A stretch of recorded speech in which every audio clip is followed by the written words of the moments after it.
Go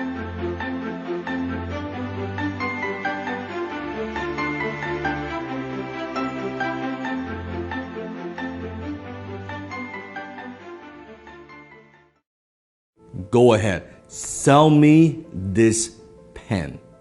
Today I'm going to teach you how to sell anything to anyone, anytime. Now, when it comes to selling, when it comes to closing, there's so many techniques and so many ways. Today, I'm going to share with you 3 powerful secrets that you can use to sell anything to anyone. The very first secret is this. How do you turn something that's a commodity? How do you sell a product? How do you sell a service in such a noisy marketplace? Number 1, understand this. People don't buy because of logic. People buy because of emotion and they justify it with logic. People buy based on emotions and they justify with logic.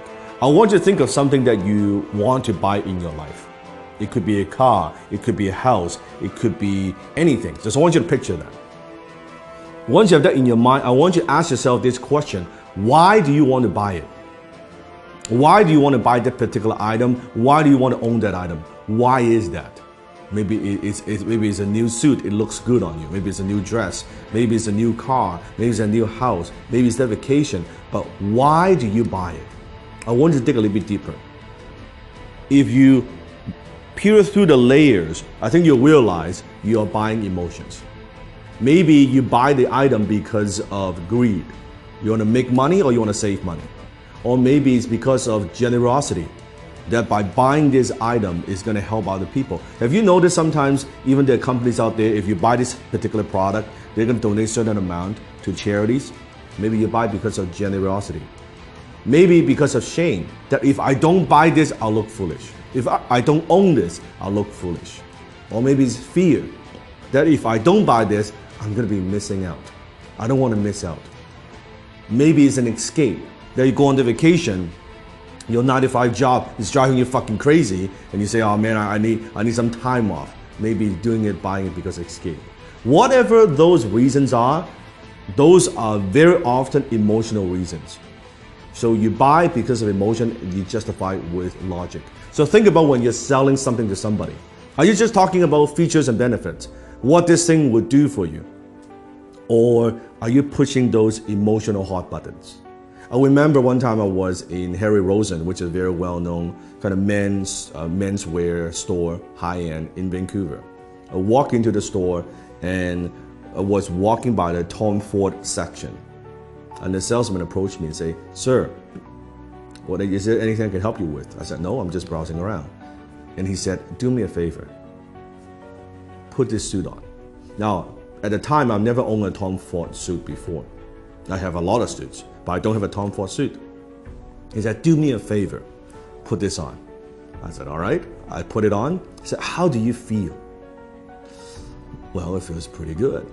I said, okay, also try this on. Put on this tuxedo. I said, okay, that's pretty good. He said, oh, it looks great.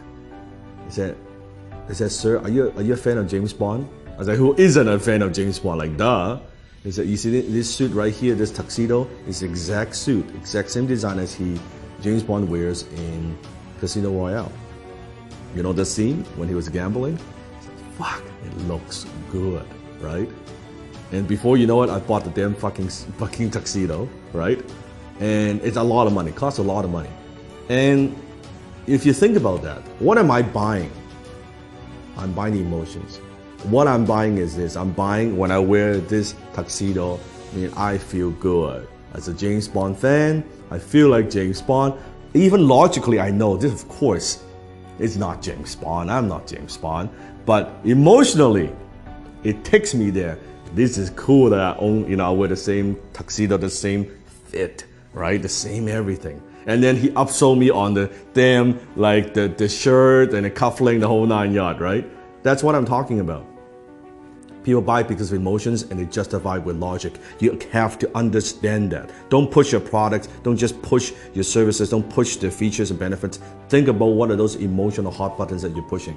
Number 2, people don't buy their way into something. They buy their way out of something.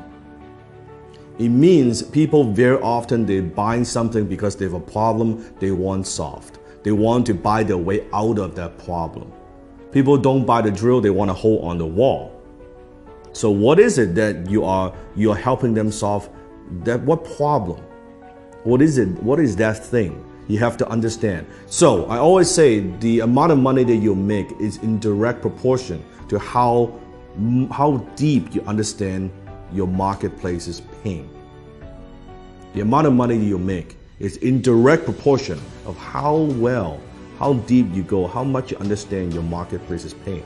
So you have to understand what it is, what are the pains that people have, and how can you help them relieve some of that pain. So think about that. Number 3, people don't buy products and services, they buy stories. Because when there are so many choices out there in the marketplace, on the internet, any product that you want, there are hundreds and hundreds of choices. How do you stand out? How do you add emotions to a commodity, a pen?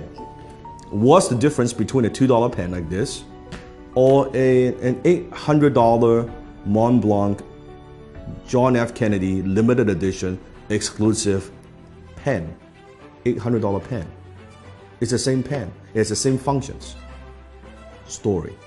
When you add story to an item, suddenly when you add the John F. Kennedy, the president's story attached to a brand, to a logo, it is 10 times more valuable. It is 100 times more valuable. It is 300 times more valuable, that particular pen. All because the story, it writes the same. A $2 pen you can write too. That's the difference. So think about what's the story? How can you inject stories into everything that you do? Maybe it's an origin story. How did you get started? Why do you do what you do? What are also stories of your customers?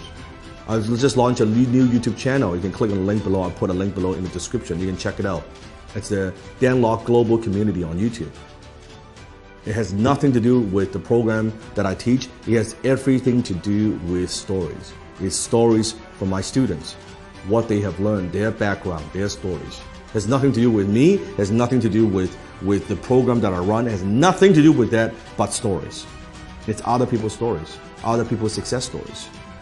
So where are you using stories in your marketing, in your business? How else can you use stories? Remember, facts tell, stories sell. Facts tell, stories sell. So comment below.